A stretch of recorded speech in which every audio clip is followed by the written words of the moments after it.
KHEA Radio. It is 8:44 on a Monday. I have AJ with Hippie Fertilizing here in studio. I'm going to kick this on the FM. If you're watching on social media, share this out. Feel free to ask questions. We're going to have some fun. Here we go. No flake is unique. Good morning. This is KHEA Radio, 99.5 FM. It's Kickstart. My name is Gardy, and I got AJ with Hippie Fertilizing hanging out in studio. What's up, AJ? Not much, man. Another beautiful day. Finally, we got past some nasty weather. It's too cold outside. Well, it's warming up. It was too cold a couple days ago. Yeah, that's for sure. It was literally freezing. What did that do for our grass here in Galveston County? Well, it probably made a lot of it go yellow, so we're actually seeing dormant grass after a super hot season, right? I know, though, for a lot of my customers, they won't be impacted as much because their microbes are super strong, right? Keeping it thriving and surviving through these slightly extreme temperatures. And I say slightly extreme because, last year was way worse, right? But, luckily we didn't have a hard enough freeze to really kill palm trees. And so if you do have some more tropical plants, typically you can just cut them back and they'll pop right back up. So if you do see some stuff and you're concerned that it's dead and everything, give it some time. You'd be surprised how much revives and comes back. Yeah, and I look at my grass and it actually looks nice. Yeah? Compared, I guess, to what it could have been or has been in the past. Right now, I guess it is dormant. It's been actually cold, like you said, last week and everything. But I'm excited to go into spring and summer because it's almost like a fresh slate. It is. And we are a couple weeks away from March, which is my busiest season, right? And the phone calls are about to get hot. It's about to just blow up. So before it does, if you hear this, get ahead of the crowd because a lot of people think, oh, it's spring. I need to start on my lawn. Yeah. No, start now, okay? Don't wait. Don't hesitate. It's always a good time to start, one, sport and soil biology, and two, because we do live in the South and it's relatively warm, by the end of the week, we're going to have temperatures in the 70s, right? So that means our soil temperatures are going to be going back up. And if we start feeding it now, boom, we can get ahead of the game on greening up the lawn, filling it in, and just overall, bringing you back to health. If it's already healthy, you can still feed it, so then you're going to be greening up even better, even faster. And if it's really not healthy, well, then just get ahead of everyone, okay? Because our wait time is going to be 3 and 4 weeks come March. Easy. We try and get out there. I try and get out there as fast as possible all the time. But, that's just how it goes every year. It's 3 months. Boom, we're packed. And then summertime hits and slows down a little bit. Thank God, because it gets hot. Yeah. Okay, so people need to reach out. How can they get a hold of you right now? And you can schedule those things out. So really the best way to go about it, right? Because if you're calling me, if you're concerned about your lawn, there's some things that I'm going to do no matter what, right? We're going to bioinoculate it. We're going to add biostimulants. We're going to add micro and macronutrients and just do everything that should be done on any lawn to really give it a little kickstart, or even if it's in good shape, to help keep it going, right? And so go to my website, right? There's a little button on there that says Feed My Lawn. Click that. It goes to our primary service, our Hippie Juice application. And I really should be putting Hippie Juice 2.0. We'll get into that in a minute. But, if you're looking to get your lawn fertilized, I'm a one-man show. So it's really gets hard for me to get out there, go look at lawns and all this stuff, right? The best way is go order the Hippie Juice application. It pops up in my app. I see it immediately. And I typically right now get it done within 5 to 7 business days, depending on weather. Because like I said, here in a couple weeks, that wait time is going to extend, okay? And my number, 832-277-3710. You can also give me a call, and then I'm going to tell you, shoot me a text with your name, your number, your address, and your email address, okay? Are you going to tell them, go to my website? I am. Same thing. Go to my website. You're right. I am going to say that because it's just I've been working on the brew, the hippie juice for a while now, and it's darn near perfected. Okay, there's always going to be room for innovation and improvement, but I came across some stuff last year that we added that to the mix with some 60% slow release nitrogen with urea methylene. I know that's kind of a long name and like, oh, you're using synthetics and urea. And I'm like, well, it has, I think it's like long chain carbons so that it has to be broken down by microbes to get consumed. So it's highly dependent on microbial activity and soil temperatures. So that means like what I'm putting down into your lawn, if it's not warm enough, it's not going to be used, right? And once it gets warmed up, like we've had a lot of warm days over the wintertime, it was like hot as could be in December. I was sweating doing some top dressing on Christmas Eve. Yeah. So then I started using it couple months before the end of the year, and with all those warm days, like had so many lawns that were like, man, is my grass better than it was a couple months ago? I'm like, yeah, Hippie Juice 2.0, what you want to know, man? Yeah, definitely. If you want to get started, just start with a Hippie Juice application because it's how we start on all the lawns. Yes. So what are some of the things in Hippie Juice, and what can people expect once it's used is happening, even if they don't see it? So some of the things, like one of the base things that I add in like almost everything, all my mixes, is humic acid powder. Okay, humic acid powder has micronutrients. It helps chelate nutrients. It helps open up clay soils. It helps bind up toxins. It really does so much for the soil. And even if you look up human grade humic acid, it has tons of benefits for our own health, right? So I may be a little bit crazy, but I've taken some of that powder and like put it in my bathtub a couple times, and I felt kind of refreshed, right? What is that doing to your body? What does that do? So what humic acid is supposed to do for your body is help like eliminate toxins, but also it helps you absorb minerals and nutrients better. And it helps with like oxidation, right? In soil, the more, if you really go down the rabbit hole of humic acid, it's like, why isn't this in every freaking product out there? Or at least every product, especially for like lawn and garden, right? And luckily, I started doing it before it was cool, right? Like, oh man, it's organic, and people would laugh and like, oh, that's never gonna work. And now like, oh, the joke's on you, because you got the big guys out there that are on YouTube and stuff, and even Randy Lemon, right? I've probably mentioned him a couple times, but I was out with a customer the other day, and she's like, yeah, I listen to Randy Lemon on the radio, and he's saying, it's all about soil health and don't use dyed mulches, and I'm like, yeah, that's what's up, I have a quick question. How far down the rabbit hole have you gone when it comes to humic acid? Man, I've been reading on it, here and there for the last 6 years. And some of the information remains the same, right? But just like the more you go into it, the more you see that where it comes from, if I'm not mistaken, is like a layer in basically the Earth's crust, because humic acids actually can be in all kinds of living material, right? A way that it's kind of man-made is with peat moss and stuff like that, but when it comes naturally, it comes from what's called lordonite ore, and then that lordonite ore is processed with like a potassium bath, basically, to pull out the humic acid out of that lordonite ore, and it's like a highly stabilized carbon, okay? Comes from a crust that was originally like ocean matter that's been hardened over.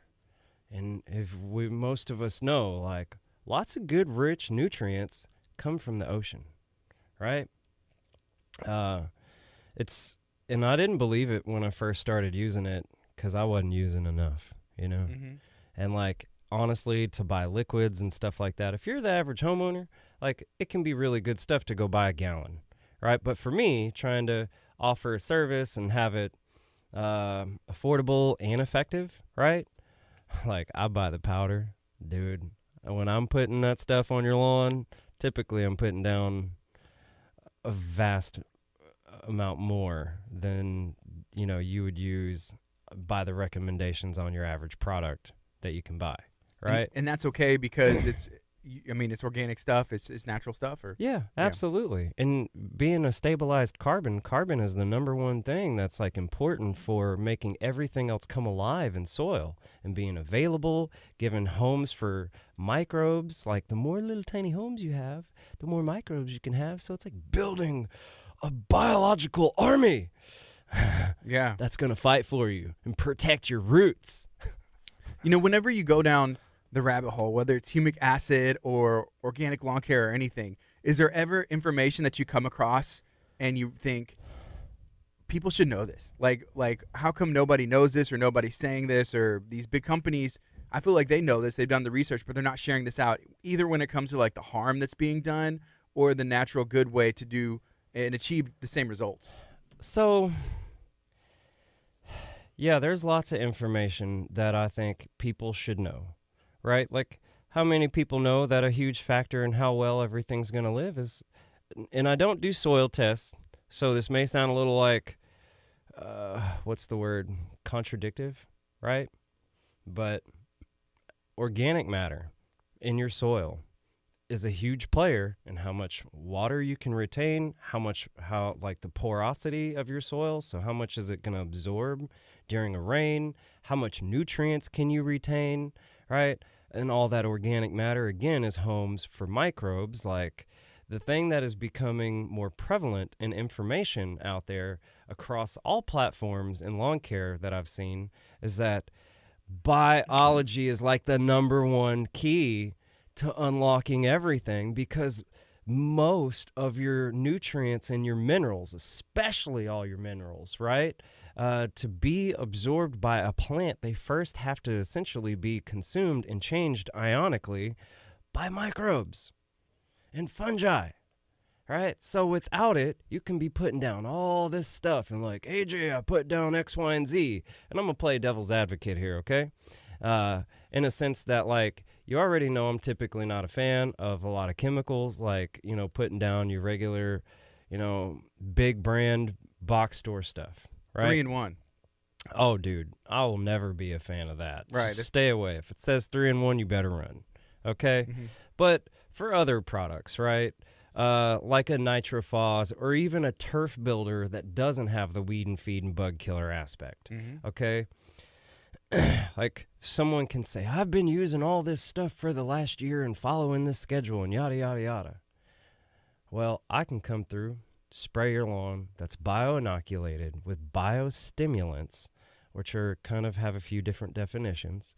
But we do that, and it like allows your soil to work in such a way that now it's actually able to utilize all that other stuff you put down, instead of just locking it up in the soil. Like, dude, man, let the nutrients out of the cell and into the other cells. Yeah. Here's a comment that I have to read. It says, I put 3-in-1 on my hair. And it makes me, like the 3-in-1 body wash. Did Conrad say that? No, that was actually Kurt. Kurt, what's up, man? 3-in-1. Yo, Conrad, what's happening? And I feel like it's the same. If it says 3-in-1 for your body, like body wash, you probably shouldn't use that either, because there is, like, I don't know, I guess it cleans it all. But. Okay, it's off topic, but like I think it's Dr. Bonner's like bar soap. Yeah. It's a 3-in-1. I'll clean my face, my hair, my skin, and people are like, man, what do you do? You have such great skin. I'm like, I use nothing. $3 bar soap. Yeah.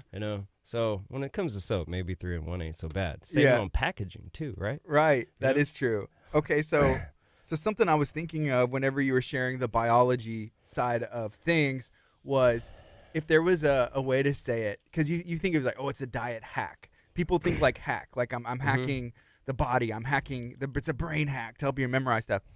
What about like if you can hack your lawn?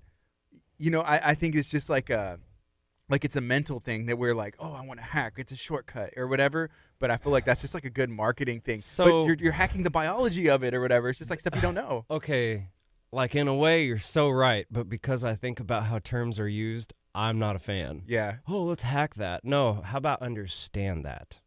Because if you understand it, then you'd be more likely to remember it and apply it. That's true, too. Right? Instead of like, oh, this is so easy. Well, even easy things all the time, hacks, people don't use all the hacks. What's a great way to get in shape? Go for a walk. Life hack 101. Go for a walk. How many people do that? I want to lose weight. Yeah. What's the hack? Life hack. Walk a mile a day. Walk and don't eat as much. Yeah. Or, maybe it's not eating isn't your problem, but increasing your activity. Yeah. Like I was doing push-ups the other day, and I did 100, but guess what? I only did them 10 at a time. Mm-hmm. Instead of like, I want to do 60 right now. Well, I can't do 60, so I'm not going to do any. Nah, 10 at a time, man. Dropping a dime. Boom. Knock them out. Yeah. So, but to go back to the other stuff is like, this last year, I started using some different things. Y'all who, people who follow me and everything know I was a big fan of Microlife, right? The biggest key part of Microlife, I think, that sets them apart from a lot of other of the known products out there is the fact that, like, almost everything they have is bio-inoculated. It is inoculated with such a very good wide variety of good bacteria and fungi that you can put one of their products down, and you may already have. We generally do have a lot in the soil that can work for us. Iron, potassium, phosphorus, tons of micronutrients, right? But we need that biology to stimulate it. And we need stuff like humates, which is, again, a stabilized carbon, to kind of give it a home and give it something to a place to be, And so, like, the biggest lawn hack out there, okay? If you want to, I want the lawn hacks. If you want to use a lawn hack, okay, go buy some molasses. Biggest, greatest, cheapest lawn hack ever. You know why?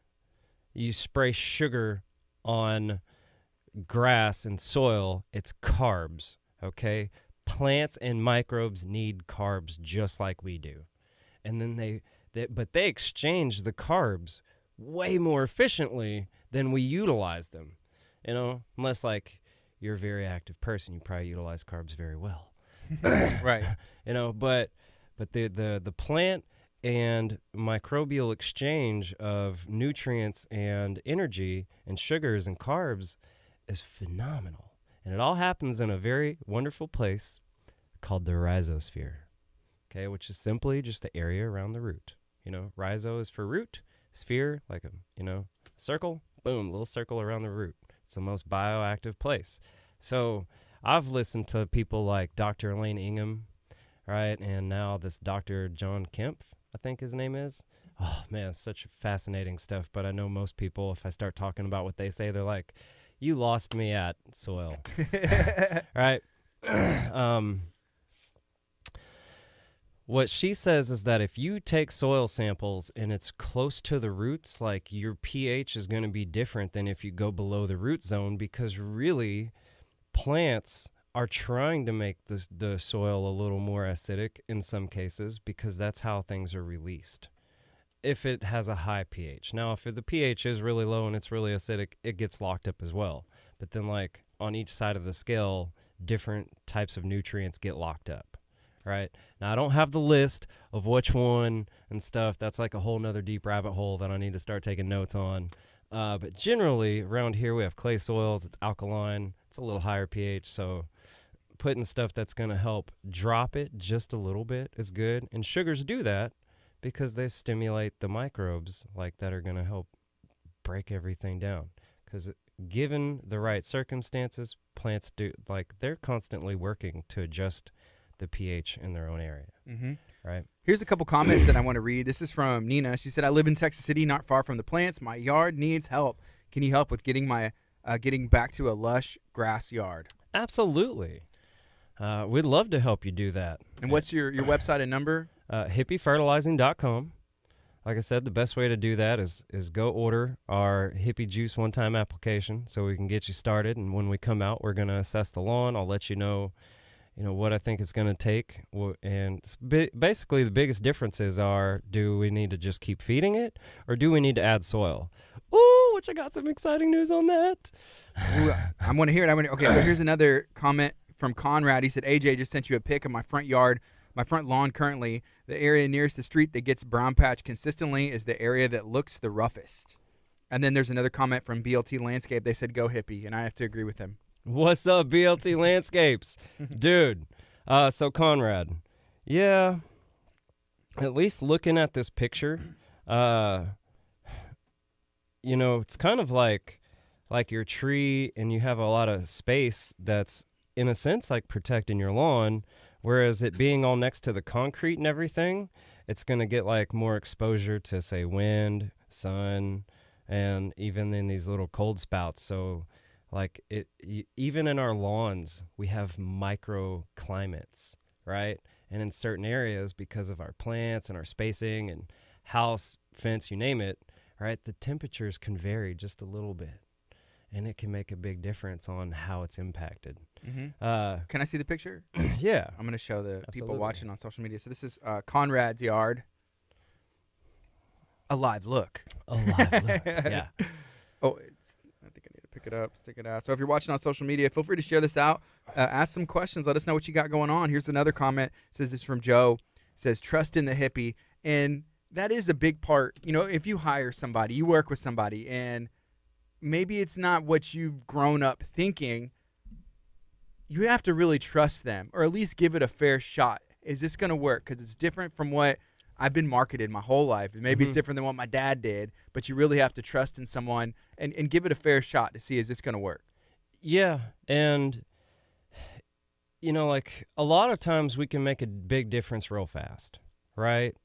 And sometimes it's a little more challenging. But however, the longer I've gone down this road, it's like, no matter what, yes, if you kind of keep continuing with the support soil biology process, you're going to get better results.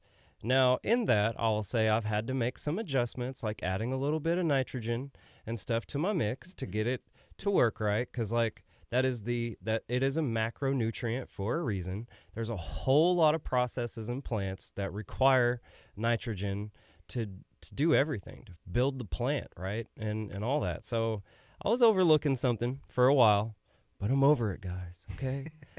I've added the N, okay? The nitrogen, right? Yeah, exactly. Like, when you talk to lawn guys and stuff, they're like, it's all about N. And I was like, no, it's not. It's all about biology. Well, like, it is still definitely all about biology.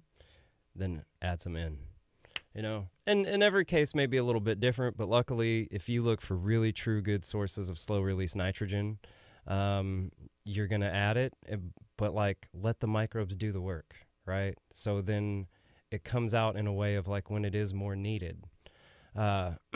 So about that, the soils and the top dressing, okay, because like I said maybe a couple times, like, it's Hippie Juice 2.0 now. We're getting results better and more consistently than I've ever seen. Thank you, God. And now the gentleman, his name is Harrison, owner of BLT Landscapes. He's out of Dickinson. He's got this space, and he's like, AJ, dude, I think our biggest setback here for people in our kind of industry is, like, we don't have great quality soil down here. Like, the best places to get soil are in Conroe and, like, the northwest side of Houston. So that round trip to go pick up a couple yards for a job is crazy. You know, like, anyone in business would say that's not a smart model to have to make a 3-hour round trip every time you have to do one job. Or, you know, and I don't have the resources just yet to, like, have a soil yard and machines to move that and operate that, you know?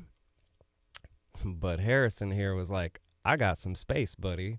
What do you want? If you could pick what you wanted, what are you going to have? I was like, go get the bed mix from the ground up. It still helps our customers because it's, like, a little bit less expensive than, you know, a couple other places out there, but it is so much better in overall quality than what can typically be found around here, unless, you know, like, the only place honestly, that has the highest soil qualities. And this is in my opinion. Y'all are open to debate with me if you want to. I'm not debating soil with you. I don't know enough. Moss Nursery, they have their Moss Organic Soil Mix, and they carry Nature's Way Leaf Mold Compost, which is amazing stuff. And again, like in my opinion, their biggest, say, competitor in quality and consistency is the ground up.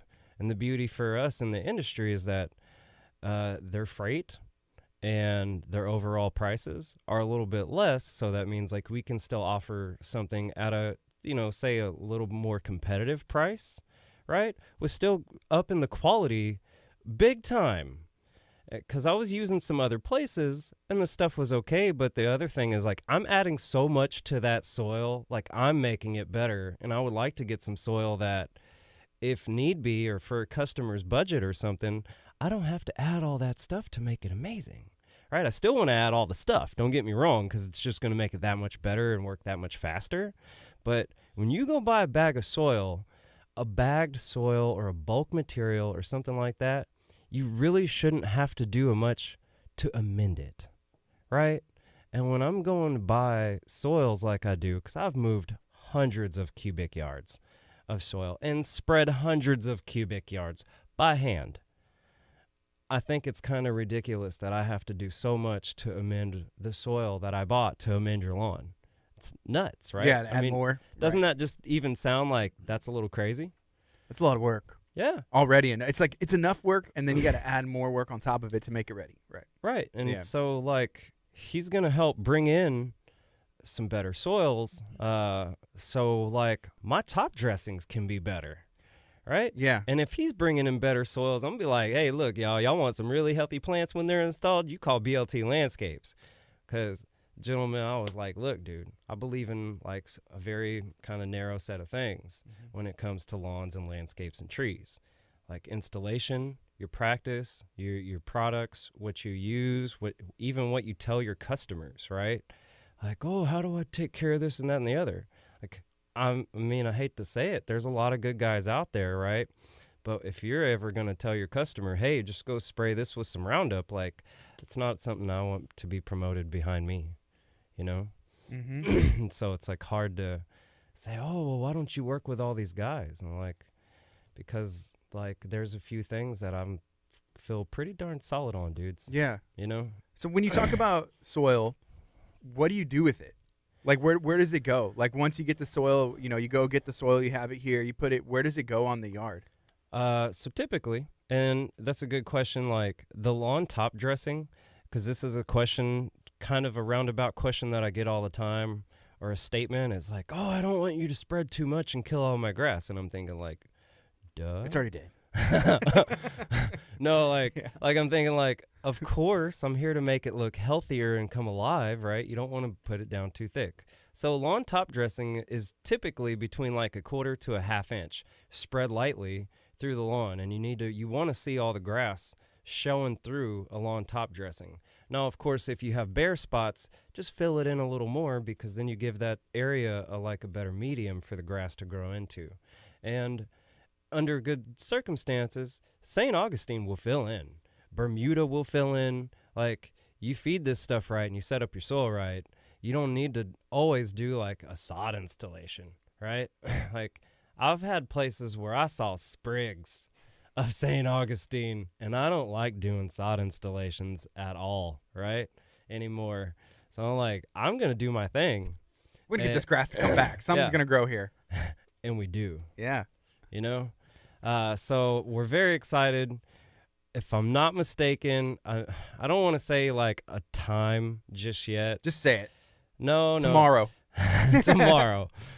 Well, I should be getting some feedback today on when we're going to have the soil available. Okay. Because, honestly, I stopped doing a lot of top dressings because every time I spread the soil, I'm like, I don't want to pay money for this stuff, and I don't want to charge my customers for this stuff. And the biggest issue I've seen over the years is like consistency. Sometimes I'll get amazing stuff, and sometimes I get stuff that it's like, did y'all just throw dirt in a dumpster and roll it around and then sell it to me?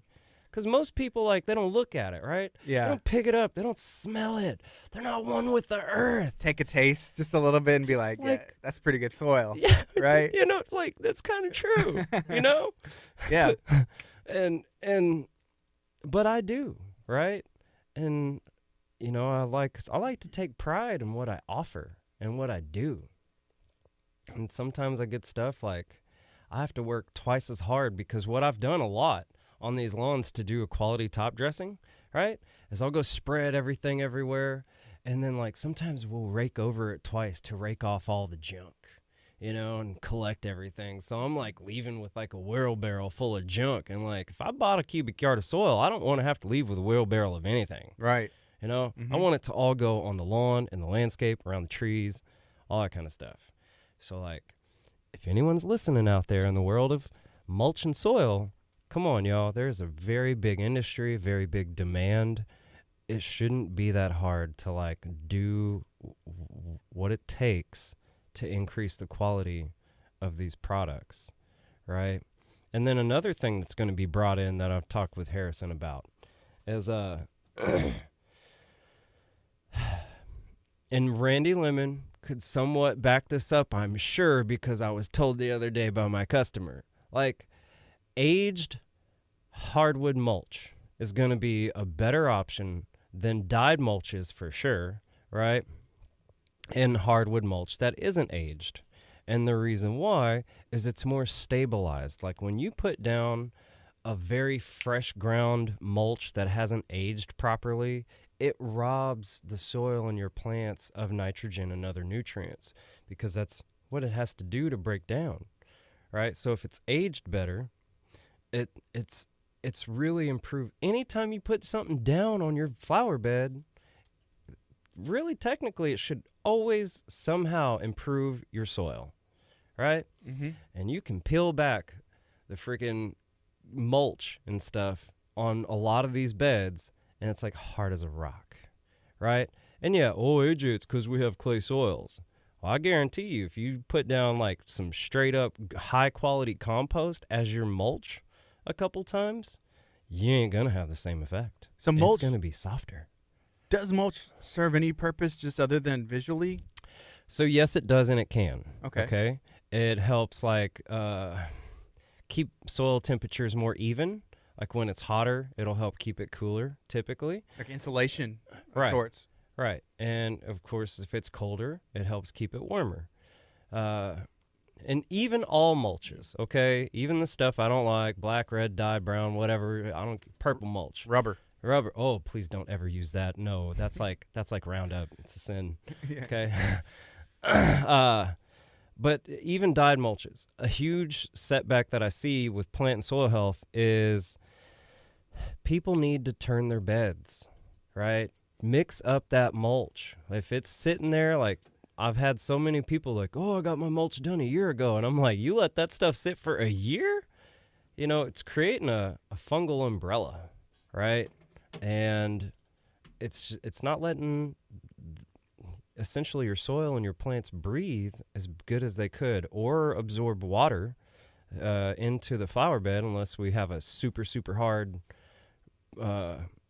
monsoon. Everything's going to get wet. But on your typical rain, if you go peel back that mulch, it's freaking dry. Mm-hmm. And it shouldn't be that way. Like, good quality soils and mulches have a way better porosity, right? So when it does get that little bit of rain, you're benefiting from it way more than if you're using a regular dyed mulch that sat there for 6 months or a year because it's not penetrating into your flower bed. Here's a couple more comments that I want to read. Here's another one from Conrad who sent a picture earlier, and he was of his yard, and there was one section he was kind of showing. But he said, but his yard still looks better than his neighbor, and then he put a laugh emoji, and it's all thanks to Hippie Fertilizing for the super soil conditioner. So even if, and Conrad has a great yard. We've talked about his yard in the past before. And stuff, yeah. Yeah. His lawn is rocking. And he does, quite a bit to take care of it. And I know that he follows, like, the support soil biology kind of process, right? And so, yeah, I had a couple bags left in my super soil conditioner, right? I haven't had any more made. It cost me like more than I was prepared for last year, and it's great stuff, but the results are slow. Like it is a slow release kind of thing, right? But I had a bag. I was up in his area, and I was like, here, dude, put this down. So I tried to get him to do it like well before the freeze. But I think he just got it a couple days, because had it have been there a few weeks longer, right, it would have made an even bigger impact. Like I guarantee it would have been even greener. Mm-hmm. Yeah. Okay, here's another comment. This is from Nina, and she said, hey, that the big company, they suck. She said, they make promises and they don't follow through. Thank goodness I was able to get out of my contract after a couple of times that they came and treated. And I think with you don't, I mean, you'll make a promise like, hey, this is what I'm going to do. I'm going to honor what we're going to say, but you're not saying like, hey, 100% I'm going to turn this around. It's going to be beautiful green. But you will say, hey, stick with me. It's going to work. You know, sometimes it takes time, but you aren't like making those promises that some of those other big companies are trying to do right. No, and like kind of where it's a good, you know, as a business owner, it can be a bad thing, but it's really a good thing. Is like, I'm not trying to oversell stuff. I'm not trying to like, you're right. There's a lot of empty promises. The whole notion of I'm going to kill all your weeds, right? And let's kill all your bugs and you're going to have perfect grass is just crazy. Number one, you should never be trying to kill all your bugs in your lawn. All right. You have a lot of important ones, and you know, it's a soil food web. It's soil biology. What do you think bugs are? They're a part of biology. They're a part of the food web. All right. You go to kill off a lot of things, then you're going to have a collapse, right? And things are not going to work. Now, as far as weeds, you know, weeds, you kill them with herbicides. What are herbicides? Synthetic plant hormones. You can't mess with one thing's hormones and like blanket apply this kind of stuff and not think that the other stuff isn't going to be impacted in one way or another. And there's a lot of adverse impacts of weed killers. Like a lot of times people's trees will be in nasty decline and they're like, why does my tree look bad, man? And I'm like, well, what'd you use on your lawn for the last couple of years? Oh, I use like lots of weed and feed. I'm like, well, think of your tree as a giant broadleaf weed. And because it's bigger, it just takes a lot longer to die. Mm-hmm. You know? Or what I find happens a lot too is we put these stupid mulch mounds all around these little baby trees, and that causes things like root girdling and choking the tree out and rotting on the bottom. And then what do people do? Put a ton of ant killer on the mulch mounds because they got the mulch mounds encouraging the ants, and then the tree dies because of the ant killer. I'm like, can we kind of see the circle of life and death here? Come on, man. It's confusing. And whenever you say with the hormones, like go synthetic, you know, hormones, yeah, it's just everything's out of control, you know, causing more issues, and then you're trying to fight the other issues, and it's just a big confusion. Right, and it impacts like all kinds of plants different, right? They'll respond to it in different ways. Some will get excessive growth from these plant hormones. Some will stop growing altogether, right? Or like how the times that they're supposed to do things naturally will change because it changed, you know. I mean, your hormones are like what kind of control you biologically, right? Like, oh, let's throw a bunch of let's rip out your, what is that thing? Thyroid? Yeah. Let's rip out your thyroid. Now, sometimes people have to have it removed, right? But a lot of times, that's what keeps you all healthy, right? Is that thing regulating right? Well, let's just reverse how that works and say, man, now you're going to be great. Mm-hmm. Now, sometimes people need it. You know, I'm not a doctor. I'm not here to say what you need and what you don't need in those terms. But I think it's something we can understand that when you change how something functions, it can have adverse effects. If you were a doctor, what would you be a doctor in? What would you study? I would really want to study stuff like maybe psychiatry, right? And understanding like how the brain works and emotions and stuff, because they have super huge impacts on our lives, on our health, on our physiology, like everything, you know?